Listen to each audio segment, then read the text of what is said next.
Good morning to all of you.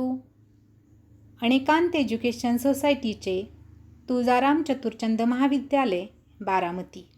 मी प्राध्यापिका सौ अनिता राजेंद्र पाटील. विषय पर्यावरण शिक्षण व जलसुरक्षा, इयत्ता 12वी. विद्यार्थी मित्रांनो, पाठीमागच्या लेक्चरला आपण प्रकरण 1 मानव आणि पर्यावरण यातील लोकसंख्या वाढ, ग्रामीण आणि शहरी वसाहती, स्थानिक समुदाय आणि परंपरा याविषयी सविस्तर माहिती घेतलेली आहे. आजच्या लेक्चरला आपण पर्यावरण आणि आरोग्य तसेच जगण्याचा अधिकार, मानव अधिकार आणि मूल्य शिक्षण याविषयी सविस्तर माहिती घेणार आहोत. पाठीमागच्या लेक्चरला मी तुम्हाला एक ॲक्टिव्हिटी दिलेली होती. त्याच्यामध्ये देशी बियाणांचे वाण कसे ओळखायचे हे तुम्हाला सांगितलं होतं. आजी आजोबांच्या मदतीने तुम्ही देशी बियाणांचं वाण कसे ओळखायचे तसेच त्यांचा संग्रह करा ही ॲक्टिव्हिटी दिलेली होती. त्या ॲक्टिव्हिटीशीच रिलेटेड एक तुम्हाला मी माहिती देणार आहे इथं आज, की आपल्या महाराष्ट्र राज्यातील अहमदनगर जिल्ह्यातील बीजजननी राहीबाई पोपरे या शेतकरी आहेत आणि त्यांचं शिक्षण अजिबात झालेलं नाही आहे. त्यांनी काय केलेलं आहे, त्यांनी स्वतःच्या घरामध्ये बियाणांची एक बँक स्थापन केलेली आहे. विद्यार्थी मित्रांनो, याद्वारे त्या काय करतात तर स्थानिक पिकांच्या प्रजातींचं जतन करतात, त्यांना पुनर्जीवन देतात. अशा प्रकारे त्यांनी शेतकऱ्यांकडील 43 प्रकारच्या देशी वाणांचे जतन केलेले आहे व त्यांचा प्रसार केलेला आहे. यामध्ये कोणकोणत्या प्रजाती आहेत? भात आहे, घेवडा आहे, भरडधान्य आहेत, डाळी, तेलबिया अशा प्रकारच्या 17 पिकांचा यात समावेश आहे. अहमदनगर परिसरातील 3,500 शेतकऱ्यांच्या बरोबर त्यांचे काम चालते. त्यात त्या स्वतःचे ज्ञान, अनुभव व प्रयोगांचा उपयोग करून शेतीतील जैवविविधतेची जोपासना करतात. याबद्दल शासनाने त्यांना पद्मश्री या पुरस्काराने सन्मानित केलेले आहे. तर यानंतर आपण पर्यावरण आणि आरोग्य या महत्त्वाच्या विषयाकडे वळूयात. विद्यार्थी मित्रांनो, पर्यावरण म्हणजे काय तुम्हाला माहीत आहे आणि आरोग्य म्हणजे काय तर जागतिक आरोग्य संघटनेने आरोग्याची जी व्याख्या केलेली आहे ती पुढील प्रमाणे आहे. शारीरिक, मानसिक, सामाजिक स्वास्थ्याची उत्तम स्थिती असून फक्त रोगमुक्त अवस्था व सशक्तपणा नव्हे. विद्यार्थी मित्रांनो, आपलं शरीर फक्त रोगमुक्त असणे किंवा सुदृढ असणे म्हणजे आपले स्वास्थ्य उत्तम आहे का तर नाही. शारीरिक अवस्था, मानसिक अवस्था आणि सामाजिक अवस्था या तिन्ही ज्या अवस्था आहेत त्या आपल्या उत्तम असल्या पाहिजेत. तेव्हाच आपण काय म्हणतो की आपलं स्वास्थ्य हे उत्तम आहे. मग आपली शारीरिक कंडिशनसुद्धा व्यवस्थित असली पाहिजे आहे. आपलं मानसिक अवस्थासुद्धा अगदी व्यवस्थित असली पाहिजे आहे. आपले समाजामधील जे संबंध आहेत ते सुद्धा सुदृढ असणे गरजेचे आहे. मनुष्य हा कसा आहे, समाजशील प्राणी आहे. त्यासाठी ह्या तिन्ही अवस्था ह्या मानवाच्या आरोग्यावरती परिणाम करतात आणि मग आपलं स्वास्थ्य हे उत्तम राहतं. यानंतर पर्यावरणाचा आरोग्यावरती होणारा परिणाम हा काय आहे तर हवा, पाणी, माती आणि जैवविविधता यांच्या चांगल्या स्थितीमुळे काय होतं, मनुष्याचे स्वास्थ्य आणि आरोग्य सुधारतं. याच्या उलट या नैसर्गिक संसाधनांचे जर प्रदूषण झाले तर काय होतं, आरोग्याच्या समस्या वाढतात, विकृती वाढतात आणि मानवाचे आयुष्यमान हे कमी होते. यानंतर अनारोग्यदायी वातावरण म्हणजे काय तर या वातावरणामुळे मानसिक ताण, चिंता, कर्करोग होण्याची शक्यता वाढते आणि हे काय रोग करतात तर शरीराच्या अवयवांची क्षमता कमी करतात आणि शारीरिक क्षमतावरील ताण वाढवते आणि मग काय होतं तर मग पुनरुत्पादनाच्या क्षमतेवर देखील परिणाम करते. कोण करतं तर अनारोग्यदायी वातावरण. जे आपल्या आजूबाजूस असते. याच्यानंतर प्रदूषणाचा आरोग्यावरती होणारा परिणाम म्हणजे काय? मग याच्यामध्ये जर पाहिलं आपण तर वाढते औद्योगिकरण, हवा प्रदूषण आहे, जलप्रदूषण आहे. याच्यामुळं काय होतं? नैसर्गिक अधिवाससुद्धा नष्ट होतात. नंतर याच्यामध्ये फक्त माणूसच भरडला जातो का या प्रदूषणामध्ये? तर संपूर्ण सजीव सृष्टीही भरडली जाते या प्रदूषणामध्ये. मग त्याच्यामध्ये पशुसंवर्धन आहे, जलीय वनस्पती आहेत, आणि मानव आहे. मग याच्यामुळे काय होतं? कुपोषण आहे, गरिबी आहे आणि इत्यादींमुळे काय होत असतो? पर्यावरणाचा ऱ्हास होऊन विविध रोगांचा हा प्रादुर्भाव वाढत असतो. यानंतर पाणी आणि आरोग्य याविषयी आपण माहिती घेऊयात.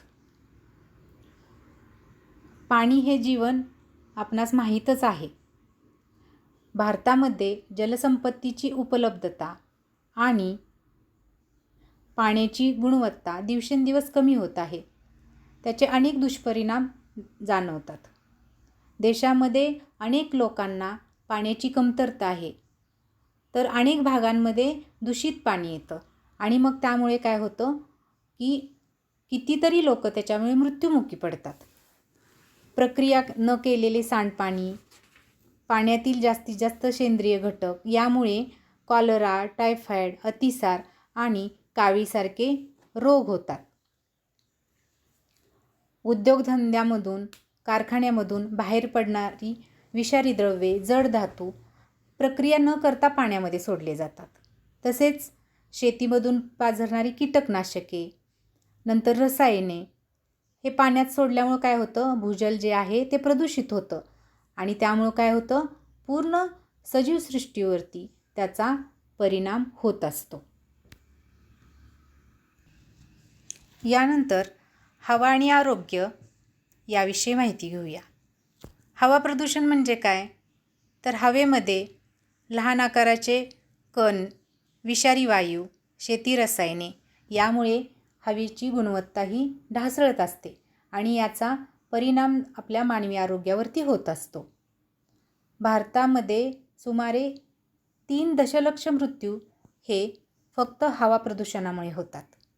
हवेतील सूक्ष्म कण आपल्या श्वासाद्वारे आत गेल्यामुळे हृदय, श्वसनाशय व फुफ्फुसाचे आजार व कॅन्सरचा धोका वाढत असतो. हरितगृह वायूमुळे होणाऱ्या जागतिक तापमानवाढीमुळे संसर्गजन्य रोगांचे व त्वचेचे आजार वाढतात.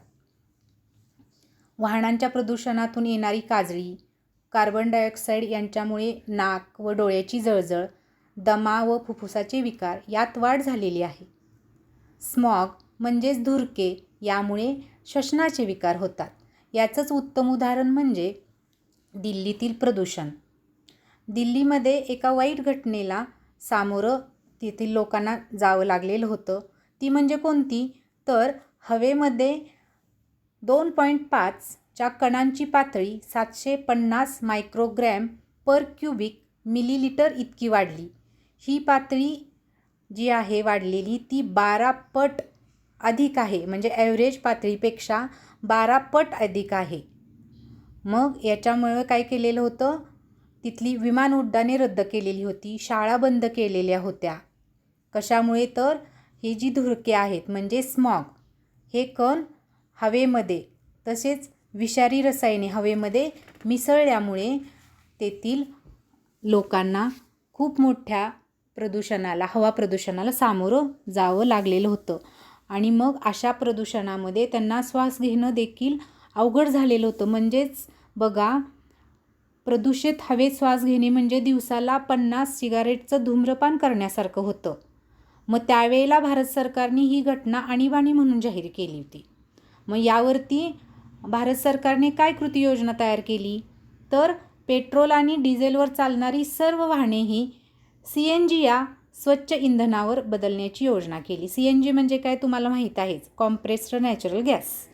भारतामध्ये प्रथमच CNG हे इंधन सार्वजनिक वाहतुकीसाठी प्रभावीपणे वापरलं गेलं आणि दिल्ली सरकारने अतिशय प्रदूषण करणाऱ्या उद्योगाने दिल्लीच्या बाहेर हाकललं. म्हणजेच बघा की विद्यार्थी मित्रांनो, हवा प्रदूषणाचा अतिशय वाईट परिणाम हे दिल्लीतील सामान्य लोकांना भोगावा लागलेला आहे. यानंतर माती आणि आरोग्य याविषयी माहिती घेऊयात. मातीचे प्रदूषण म्हणजे काय? मातीमध्ये रसायने, कीटकनाशके, अविघटनशील संयुगे, जड धातू, जैववैद्यकीय कचरा हे मिसळल्यामुळे काय होते? मातीचे आरोग्य बिघडते आणि जमिनीतून जे अन्न पिकते ते आपण खातो आणि त्याचा परिणाम हा आपल्या शरीरावरती होत असतो. आणि मग हे जे प्रदूषित जे आहे त्याचा प्रवेश हा अन्नसाखळीमध्ये होतो आणि त्याच्यामुळे काय होतं? मानवी आरोग्य बिघडतं. याच्यानंतर जैववैद्यकीय कचरा मातीत मिसळल्यामुळे मातीतील सूक्ष्मजीव, प्राणी यांच्यावरती परिणाम होत असतो आणि किरणोत्सारी पदार्थ जे असतात, ज्याच्यामुळे कचरा आहे, जड धातू आहेत, याचा परिणामसुद्धा काय होत असतो? मानवाच्या आरोग्यावरती होत असतो.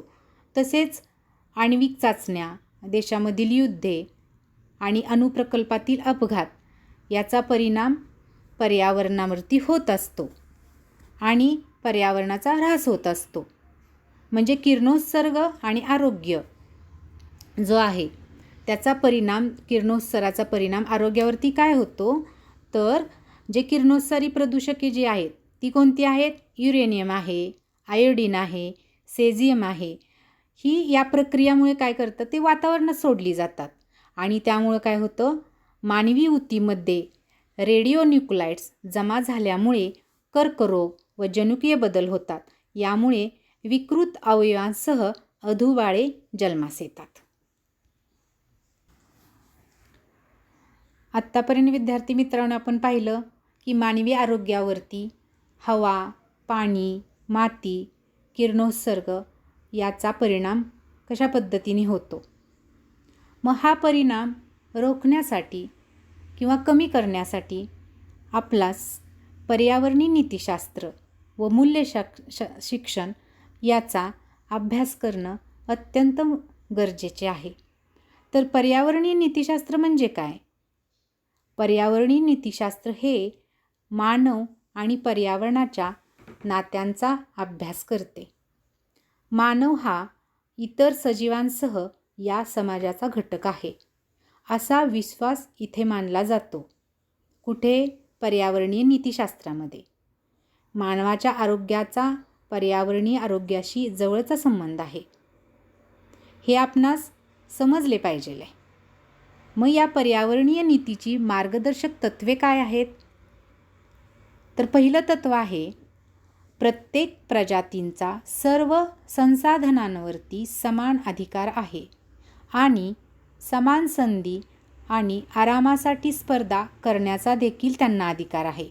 म्हणजे पहा, प्रत्येक जी पृथ्वीतलावरची जी सजीव आहेत त्या सजीवांना जगण्याचा अधिकार आहे आणि पूर्ण जी संसाधनं जी पृथ्वीतलावरती आहेत त्यांचा त्याच्यावरती समान अधिकार आहे, समान संधी आहेत त्यांना. दुसरं मार्गदर्शक तत्त्व कोणतं आहे? पर्यावरणीय हक्क हे मानवी हक्कांपेक्षा श्रेष्ठ आहेत कारण ते संपूर्ण सृष्टीच्या आयुष्याच्या कल्याणाशी जोडलेले आहेत. म्हणजे पहा विद्यार्थी मित्रांनो, जेव्हा तुम्ही पर्यावरणाचं संवर्धन कराल तेव्हा तुम्ही काय होणार आहे? आपलं अस्तित्व अबाधित ठेवणार आहात. म्हणजे आपले जे हक्क आहेत मानवाचे ते पर्यावरणीय हक्क जे आहेत त्याच्यापेक्षा श्रेष्ठ आहेत का? तर नाहीत. पहिले हक्क कोणते महत्त्वाचे आहेत? तर पर्यावरणाचे हक्क महत्त्वाचे आहेत. कारण आपण काय करत असतो? निसर्गातून म्हणजे झाडांकडून ऑक्सिजन घेत असतो, म्हणजे प्राणवायू, की ज्याच्याशिवाय आपण एक सेकंदसुद्धा जीवन राहू शकत नाही. म्हणजेच आपल्यासाठी पहिल्यांदा पर्यावरण, निसर्ग ही संपूर्ण सजीवसृष्टी ही महत्त्वाची आहे. यानंतर जगण्याचा अधिकार. जगण्याचा अधिकार म्हणजेच काय? निसर्गात सर्व सजीवांना संपूर्ण जीवन जगण्याचा अधिकार आहे. जैवविविधता ही त्यांच्यासाठी आधारभूत प्रणाली आहे. पृथ्वी तलावरती अनेक दशलक्ष प्रजाती आहेत. त्यापैकी मानव एक आहे. निसर्गात सर्व सजीवांना संपूर्ण जीवन जगण्याचा समान अधिकार आहे. म्हणून आपल्याला निसर्ग किंवा पर्यावरणीय हक्कांचा विचार केला पाहिजे. आम्ही त्यांचे हक्क स्वीकारले पाहिजेत. म्हणजेच प्रत्येक सजीवांस शांततापूर्ण, चांगल्या आणि स्वच्छ पर्यावरणाचा हक्क आहे. तसेच सजीवांविषयी करुणा व नैसर्गिक संसाधनांचा समान अधिकार आहे. आत्ता आपण जैवविविधतेच्या अधिकार व सजीव संस्कृतीचे रक्षण करण्याचा अधिकारांचा विचार केला तरच हे पर्यावरण शाश्वत राहील. यासाठी संयुक्त राष्ट्राने 1994च्या मसुद्यात मानवाधिकार आणि पर्यावरणाचा समन्वय जोडला आहे. यामध्ये निरोगी आणि पर्यावरणीयदृष्ट्या योग्य वातावरणासाठी प्रत्येकाचे अधिकार स्वीकारण्याचे निर्देश केले आहेत. मग ते निर्देश कोणकोणते आहेत? त्याच्यामध्ये पहिला निर्देश आहे निरोगी, सुरक्षित आणि संरक्षित पर्यावरणाचा मानवाधिकार. यानुसार हवा, पाणी आणि इतर पर्यावरणीय संसाधने प्रदूषणापासून मुक्त असली पाहिजेत. दुसरा निर्देश कोणता आहे? नैसर्गिक पर्यावरण आणि त्यांचा समृद्ध जैवविविधतेचा न्याय्य पद्धतीने आनंद घेण्याचा अधिकार. तिसरा निर्देश कोणता आहे? कायदेशीरपणे आणि सन्माननीय जीवन जगण्याचा मानवाचा अधिकार. चौथा निर्देश कोणता आहे? पर्यावरणीय माहिती व शिक्षण घेणे, पर्यावरणविषयक चर्चेत सहभाग आणि जागरूकता करण्याचा अधिकार. आणि पाचवा निर्देश कोणता आहे? भावी पिढ्यांना त्यांच्या स्वतःच्या गरजा भागवण्याचा हक्क. यासाठी संयुक्त राष्ट्राने योग्य मानवी हक्क जपण्यासाठी मानवाच्या काही कर्तव्यांचा उल्लेख केलेला आहे. त्याच्यामध्ये पहिलं कर्तव्य कोणतं आहे मानवाचं? पर्यावरणाचं रक्षण करणे. दुसरं कर्तव्य आहे पर्यावरणाची चांगली स्थिती टिकवून ठेवणे, पर्यावरणाची हानी रोखणे. तसेच निसर्ग आणि नैसर्गिक संसाधनांचा कमीत कमी वापर करणे. या मानवी कर्तव्यांची जपणूक करण्यासाठी त्याला मूल्य शिक्षणाची जोड द्यायला हवी. मग मूल्य शिक्षण म्हणजे काय?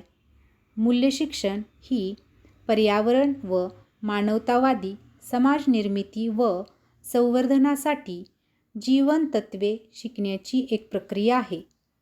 ती कुटुंब आणि समाजातील एखाद्या व्यक्तीमध्ये सद्गुण निर्माण करते.